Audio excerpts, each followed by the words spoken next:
surge problems when the guns were fired, as did the early Avon-powered Marks. It was really with the Hunter F6 that the Avon engine machines started to achieve their full potential.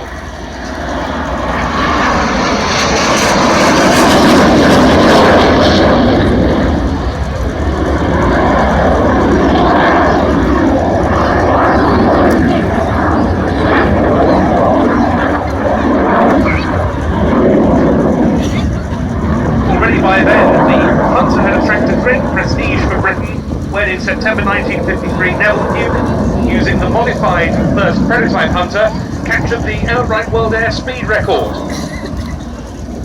It went on to become the mainstay of the mid to late 1950s RAF Fighter Command Day Fighter Force, and later with the F4 and F6 models, the Day Fighter and Ground Attack Force in RAF Germany as well.